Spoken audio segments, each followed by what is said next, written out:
Assalamualaikum warahmatullahi wabarakatuh. Perkenalkan, nama saya Beni Pangestu, NIM 2030 2020 2017 dari Prodi Pendidikan Bahasa dan Sastra Indonesia.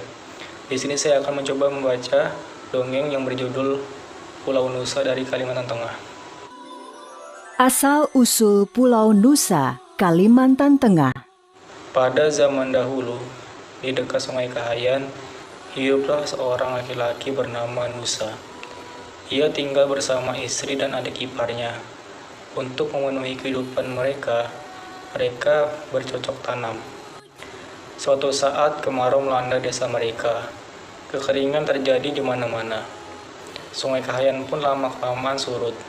Tanaman mati karena kekurangan air. Kemudian Nusa dan keluarganya pergi meninggalkan desa itu untuk mencari penghidupan yang lebih baik. Dengan menggunakan perahu, mereka mengarungi Sungai Ruhan. Tiba-tiba di tengah perjalanan, ada sebuah pohon besar yang tumbang, sehingga jatuh melintang di tengah sungai. Perahu Nusa terhambat dan perjalanan mereka pun tidak dapat dilanjutkan. "Mari kita potong pohon ini, Dik," ujar Nusa kepada adik iparnya. Mereka berdua mencoba membelah batang pohon besar tersebut, namun setelah sekian lama mereka mencoba, belum juga berhasil. Sementara itu, hari semakin sore, mereka belum juga makan. "Aku akan mencari sesuatu dalam hutan untuk kita makan. Kau lanjutkanlah pekerjaan ini," kata Nusa kepada adik iparnya.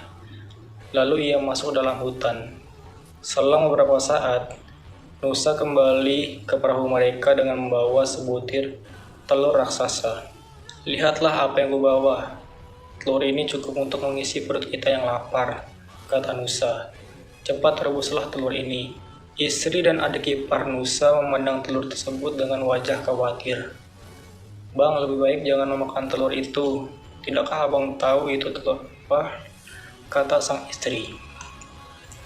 "Aku tidak peduli ini telur apa. Jika kalian tidak mau makannya, biar aku saja yang menghabiskannya." Lalu Nusa merebus telur itu dengan memakannya hingga habis. Pagi harinya ketika terbangun dari tidur, Nusa merasakan tubuhnya gatal luar biasa. Muncul bercak-bercak merah. Ia pun panik dan meminta sang istrinya membantu menggaruk tubuhnya. Namun rasa gatal justru semakin menjadi.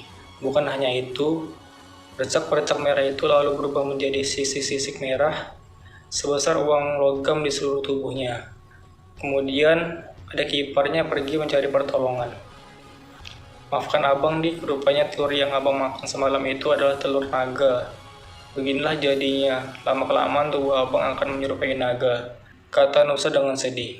Adik ipar Nusa datang bersama serombongan warga. Mereka sangat terkejut melihat keadaan Nusa. Tubuhnya sudah ditumbuhi sisik dari dada sampai ujung kaki. Tubuhnya pun semakin lama semakin besar. Panas terik menyengat tubuh Nusa yang dibaringkan di pinggir sungai. "Terik sekali matahari membakar tubuhku. Aku mohon gulingkanlah aku ke sungai," kata Nusa. Dengan saling membantu, warga mendorong tubuh Nusa ke dalam sungai. Nusa memandang langit kemudian bicara kepada istrinya. "Dinda, sebentar lagi akan terjadi badai besar. Lebih baik kau dan adikmu dan para penduduk segera meninggalkan tempat ini. Tinggalkanlah abang di sini. Ini sudah menjadi takdir abang. Kita harus berpisah. Maafkanlah abang," kata Nusa dengan sedih. "Oh Dinda, nanti malam akan turun hujan lebat disertai badai. Lebih baik kamu, adikmu, dan para warga segera mengungsi. Tinggalkanlah Kakanda di sini. Sudah menjadi garis nasib kita harus segera berpisah. Maafkanlah Kakanda selama ini." Nusa menangis terseduh-seduh, tetapi ia tidak dapat berbuat apa-apa. Benar saja, menjelang malam, hujan besar melanda daerah itu. Petir bergemuruh dan Sungai Ruhun pun meluap. Tubuh Nusa hanyut terbawa banjir ke Sungai Kahayan. Sampai di muara Sungai Kahayan, Nusa berdiam diri. Ada banyak ikan kecil di sana yang bisa disantapnya. Namun kehadirannya membuat cemas ikan-ikan di sana. Hidup mereka merasa terancam. Lalu mereka berunding mencari cara untuk membuat naga besar itu tidak lama tinggal di sana. "Bagaimana cara kita mengusirnya dari sini, teman-teman?" kata ikan jalawat. Aku ada ide. Kalian tenanglah. Tunggu aku beri aba-aba kepada kalian untuk membantuku, kata ikan saluang. Sore harinya naga Nusa melihat seekor ikan saluang duduk di termenung tidak jauh darinya. Hai ikan mungil, kenapa kau terlihat sedih begitu? Tanya naga Nusa. Ikan saluang menatap naga Nusa dengan takut. Tuan naga, kemarin aku bertemu dengan seekor naga yang besar yang sama denganmu. Ia tahu kau tinggal di sini. Ia mintaku untuk menyampaikan kepadamu bahwa ia menantangmu berkelahi. Apa? Ia berani menantangku? Baiklah, katakan kepadanya. Besok aku tunggu di sini. Seru naga Nusa geram. Keesokan harinya naga Nusa sudah menunggu lawannya. Ia mondar-mandir sampai kelelahan, tetapi tidak satu pun ikan datang. Bahkan ikan saluang pun tidak muncul. Nusa pun kelelahan dan tertidur. Melihat naga Nusa tertidur, ikan saluang yang semenjak tadi bersembunyi berjalan mendekati ekor naga tersebut. Tiba-tiba ia berteriak, "Tuan naga, musuhmu datang!" Naga Nusa terkejut dan memutar kepalanya ke arah ekornya.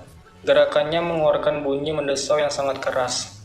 Nusa mengira bunyi itu adalah bunyi musuhnya. Dengan cepat ia menggigit ekornya karena dikiranya itu adalah musuh yang datang. Nusa pun melolong kesakitan.